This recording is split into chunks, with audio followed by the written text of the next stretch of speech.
Yo, what's good, YouTube? It's your boy Charles here, and today, man, we are going to be going over my playoff predictions for the 2021 NBA playoffs. And listen, man, I promise you guys you were going to get this video before the game start, and you should be getting this one just a little bit before game time. About should be around a half hour before game time. But hey, man, if you're checking this video out, man, definitely appreciate you coming through. Hopefully you enjoyed the video. Make sure y'all like, comment, subscribe, and let's get right into the video. All right, so we're not going to waste any of you guys' time, man. Let's get straight into the picks. So we are going to start off here with the Western Conference, and then we'll make our way over to the East. We'll just go round by round and get into it, man. So starting off here with the 1 versus 8, and I think we all know that the Utah Jazz are going to hold this one down. Now, listen, Memphis did a great job with that game we saw last night. They took down the Warriors. Wow, man, it was a crazy game. We spoke about that. If y'all want to check out the last video to hear about that phenomenal performance by Memphis, you could definitely go check that one out. But listen, man, I don't think Memphis beats Utah. I think we can say with some good confidence here, Utah is going to simply outplay them. And this is the big thing about Utah. They're really not the greatest defensive team. Obviously, Rudy Gobert is a defensive player of the year candidate. But other than him, they're really not the greatest defensive team. The way they beat people is by simply outscoring them. They got so many great scorers all around. Got a 6th man of the year candidate, so getting 25 off the bench definitely helps you out a lot as well. So I think Utah, with their depth, with their three-point shooting, all-around scoring ability, it gets them by Memphis pretty easily, and I'm giving it to them. I was thinking maybe Memphis locks in and gets a game, but thinking about it now, I really think that Jordan Clarkson and that bench unit are really going to put in some work. So I got Utah taking this one, and they're going to sweep the first round. So moving over here, we're going to move to this 4-5 matchup between the Clippers and the Mavericks. This is definitely going to be a very exciting series. We seen this series last year, and the Mavericks actually lost in 6 games, but they didn't have Kristaps Porzingis, which now I believe they are going to have him. So this series is definitely going to be, I think, a little bit closer. But the big thing for me is LA, at least in my opinion, I feel they've really stepped up their game offensively. Paul George, we know, playoff P, choked last year, but what I've seen out of him this year just gives me so much more confidence. And of course, they got a lot of additions they picked up this year. Of course, they brought in Nicholas Batum, who's a great 3-and-D guy, pretty solid off the bench. You got Rajon Rondo, who's definitely got that playoff experience and the ability to, really take a team the distance. Of course, he got his chip last year with the other LA team, which we'll get to a little later. But listen, man, I think the Clippers hold this one down. Luka's a phenomenal player, but I think between Paul George and Kawhi Leonard, they'll be able to contain him enough to where they will be able to pull these games out. So I think the Mavericks take 2 games in this series. It is possible that they take them 7, but for me, okay, I'm not sure what that was, but listen, Clippers taking this one, and I'm giving it to them in 6. I think the Clippers take them down to 6 again. Now, it really is possible, like I said before this website decided to cut me off. Listen, the Clippers could have to take this one in 7. The Mavericks could take this one in 7. I really think the series is truly up in the air, but I think the Clippers, just their defensive ability all around and their ability to score, it's just going to be too much. Luka can't do it all on his own. I don't think KP has that big of an impact, and the Clippers take them down in 6 games. Next up, we got the 3-6 matchup, Denver going up against Portland. Now, this matchup, to me, usually when you see a 3-6, it's pretty clear who the better team is, but these teams, they're pretty evenly matched, man. But the big thing here for the Nuggets, of course, is not having Jamal Murray, and that's definitely going to hurt them a pretty good amount, I'd like to think. And, Murray, although not the greatest defender, he definitely gets it done. And trying to guard Dame, CJ, as well as Nurkic, definitely going to be a tough series here for both these teams. But listen, man, we're talking about the guy who's about to win MVP. We're talking about Nikola Jokic. This guy is the greatest passing big man I have ever seen, man. And the dude scores the ball so well. He's big. He's good. He has great footwork. He has a soft touch at the rim. Just everything you could want. He can stretch the floor. And listen, I definitely think Nurkic is going to hold his own. But listen, I think the Nuggets are going to pull this one out, and I'll tell you why. Their ability, they have some pretty nice wing defenders on this team. Gary Harris, still a pretty solid one. MPJ can definitely hold his own. I think the Nuggets will be able to get it done. But like I said, same thing with the last series. I could see Portland taking this one as well. But for me, I like Denver to take this series, and I'm giving it to them in 7. And listen, I know Portland is a great team. They could easily take this one in 7 as well, but I like Denver to take this series home, man. These guys are clutch. We've seen Jokic make some huge plays in the bubble and throughout last year's playoffs. And listen, man, I think Denver holds their own. They take this one and move into the second round. And finally, the 2-7 matchup, Suns and Lakers. And this one is tough for me because we know the Lakers are the 7th seed, but they're not a true 7th seed because, of course, we all know the Lakers obviously had to play. They had about 20 games where they didn't have LeBron James. AD was out for about a month, almost a month and a half. So their record really doesn't show what their skill level truly is. Now, I know they played against the Warriors. They struggled against them.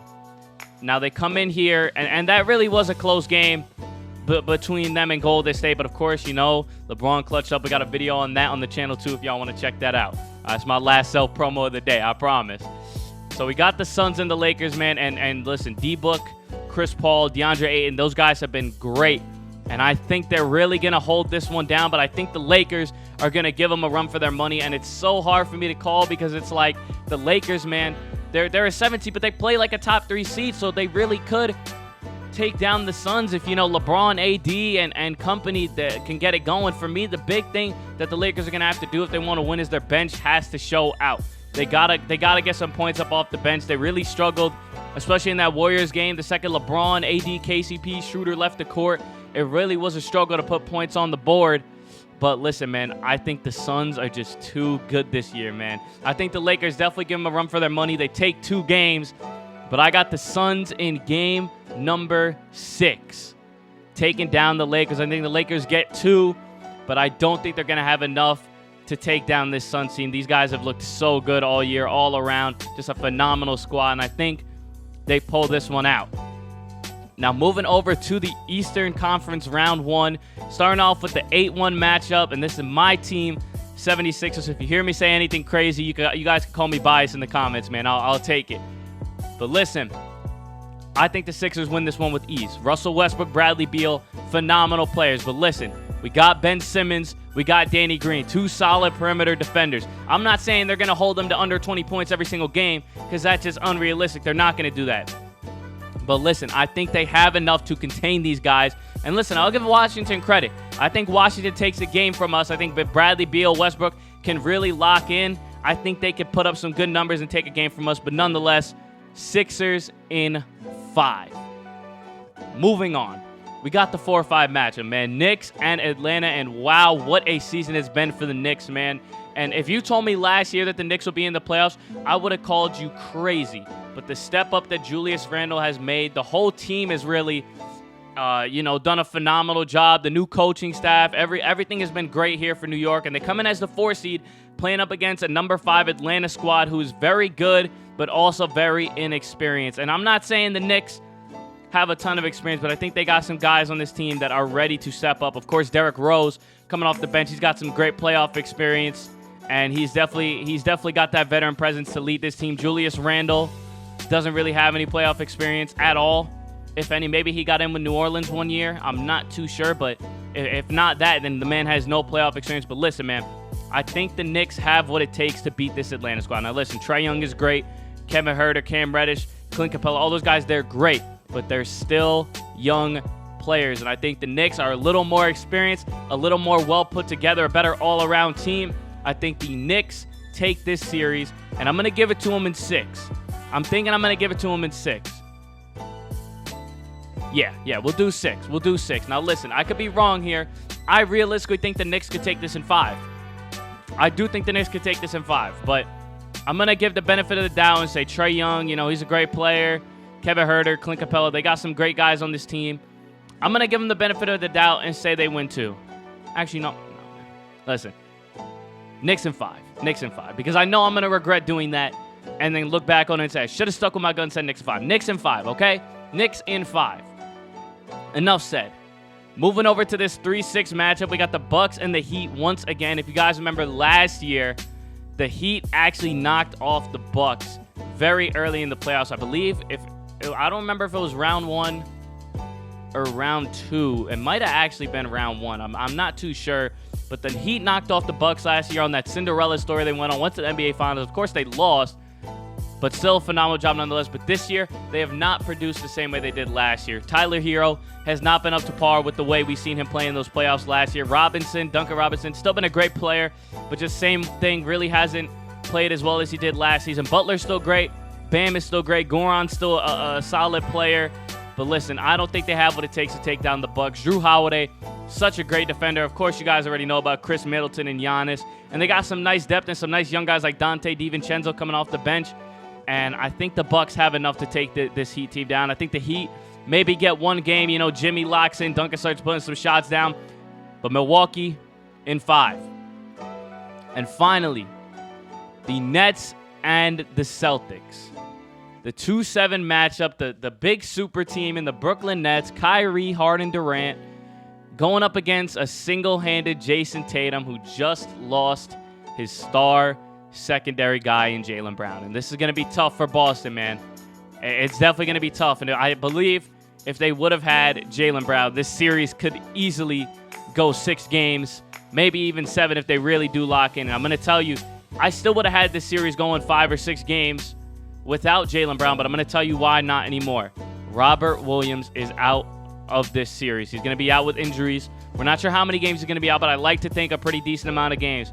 And I know a lot of you are going to say, what's so great about Robert Williams? The man is a rim protector, very underrated rim protector, and he's a great rebounder as well. As Tristan Thompson does that too, but Tristan Thompson doesn't have the size nor the defensive ability of Robert Williams. And although Robert Williams is only about 6 feet 8 inches tall, he's just a bigger guy than Tristan Thompson. Is he more of a force? He sets better picks, and he's a hell of a rim protector. So without him, well, I should say with him there, I like Boston getting 1 game. But here, Brooklyn in 4. If all these guys play together, they play to their strengths, I don't think Brooklyn can be stopped by Boston. Now we're going to head over, moving into the semifinals, starting off with the Jazz and the Clippers. And this is where things are going to start getting tough. Jazz and Clippers, man, it's a tough call. It is such a tough call, man. The Jazz, of course, we spoke about before, got such a great all-around team. The Clippers are definitely a sleeper pick to go all the way this year. But listen, Clippers, I really do think it's possible that they could win this one.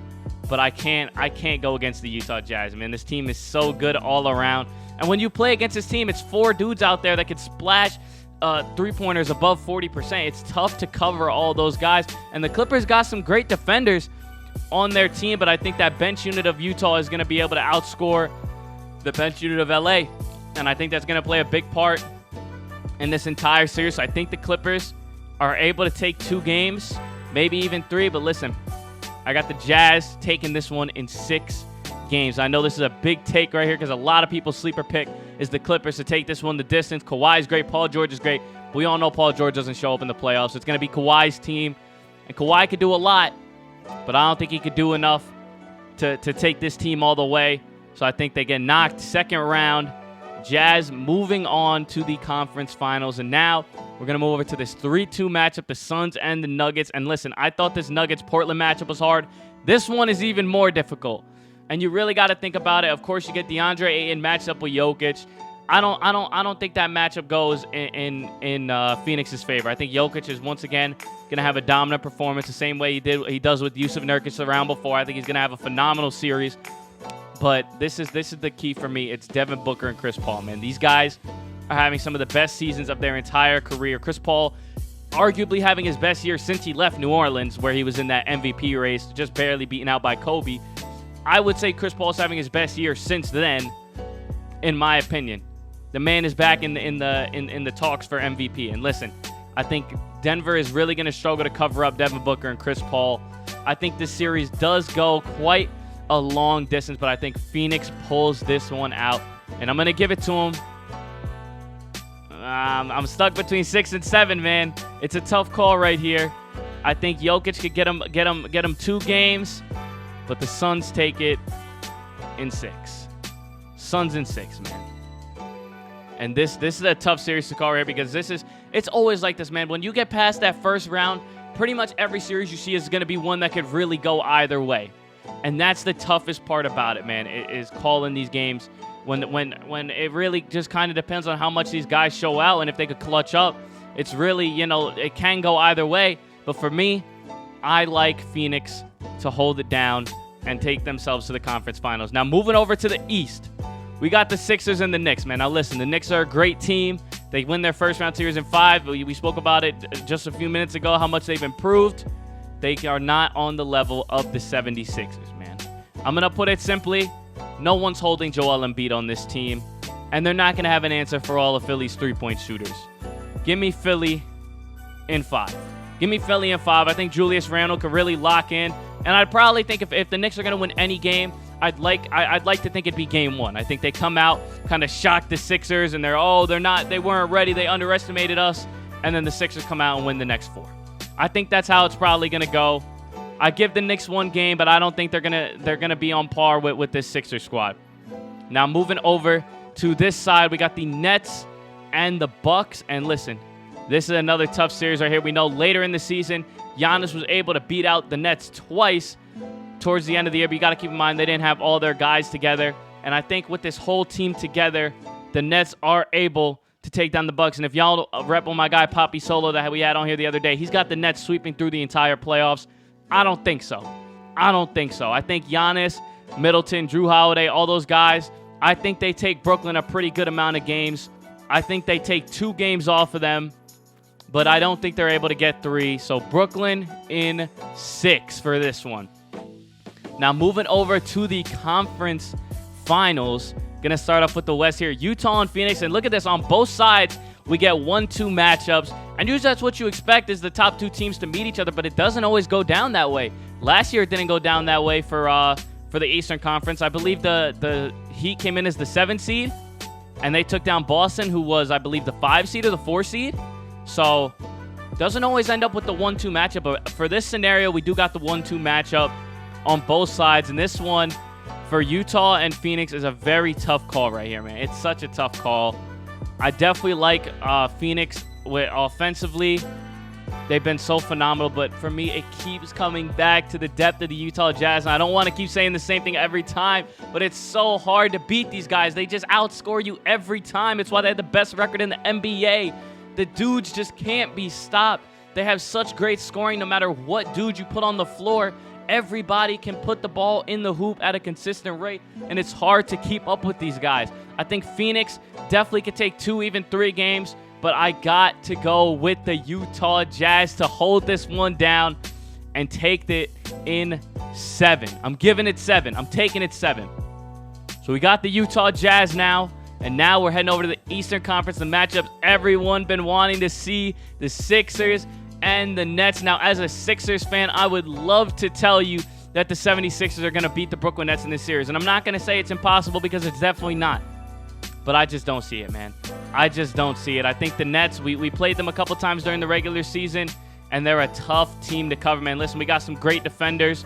I promise you Ben Simmons could at least somewhat hold down Kevin Durant. Of course, we got Thibault. He did a decent job against Kyrie when we matched up against him. Danny Green, I'm sure he could do something with James Harden. But the problem is when you play these guys like Matisse Thybulle and you put them in at the starting guard position, he's just such a liability offensively. And it reminds me a lot of Draymond Green, where you play him to, guard the best guy, but coming back down the other side of the floor, they're really not going to do too much for you. And I think it's going to cost them a lot.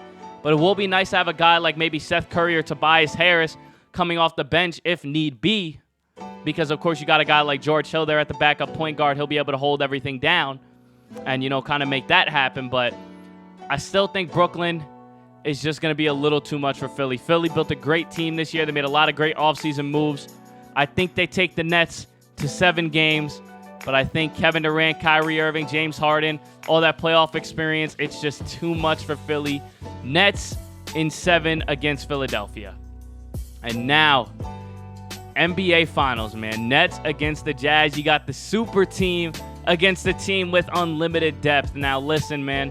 This is another tough take right here, man, because I could really see it going either way. I could see that the 3 stars as well. They got Blake Griffin, Spencer Dinwiddie, Joe Harris. I could see all these guys just locking in, going in, and the Nets taking in 5 or 6. But I could also see it going the way of the Utah Jazz. They managed to somewhat contain the big 3, and then kind of just outscore them all around. And it's really a tough call here.